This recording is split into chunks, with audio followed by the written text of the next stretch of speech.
All right, in today's video, what we want to do is show you the differences between a blended toner and a pigment and clear system. So we offer both systems. A lot of guys will use what's called a blended toner, which is the color pigment and a clear base added together, pre-mixed. You end up with a blended toner. Now, if you're using the pigment system, it's important that you understand you can only load the clear with so much pigment. If you overload the pigment, you're going to cause the coating to crock or the color to shift to the surface, and that will then be able to be transferred to clothes and whatnot. Or you'll see a color, for instance, you make a gray, you'll see a yellow or a red color rise to the top. That means you have too much pigment. And it's very easy to do if you're mixing pigments by eye and you're just squirting some here, squirting some there.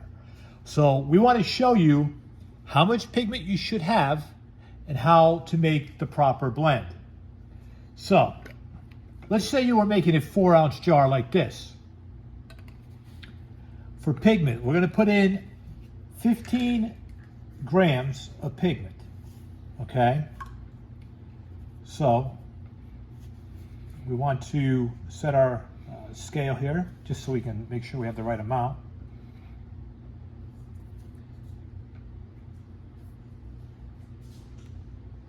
Okay, so we'll put some black in there.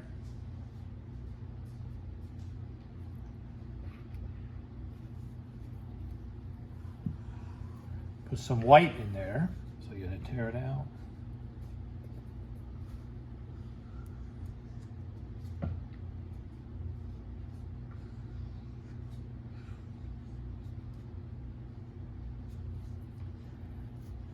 And then we'll put some yellow oxide in here.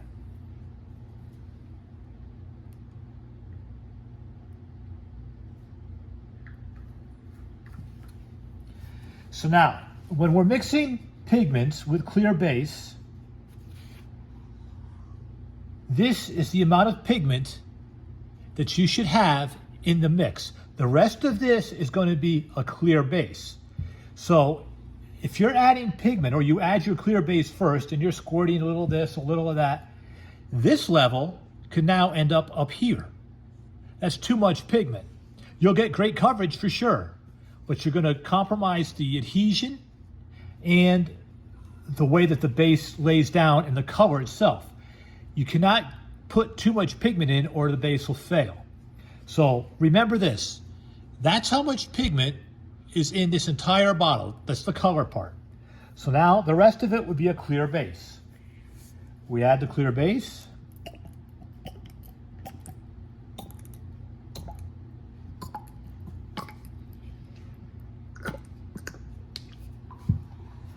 And then we mix that together, and that creates our blend.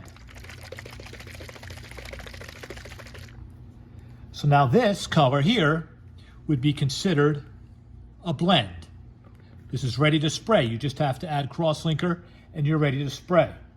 So remember, when you're using pigment, you have to be careful. If you're using a blend and you're doing a squirt of white, a squirt of red to get your color, you will have no problem going over because the blend is already preloaded with the right amount of pigment. However, when you're using pigments, you have to be careful of doing it by eye. One way to get around that is to mix the pigment first. Mix your color in pigment. Then add that color to your jar so you know where your color level is, and then your clear base. Now, if you need to adjust it, you can adjust it a little bit with a drop of white or a drop of black here or there. But you don't want to keep going squirt, squirt, squirt of that, squirt, squirt, squirt of that, until you end up with a mixture that's got too much pigment in it. So that is how the pigments work and how the blended system works.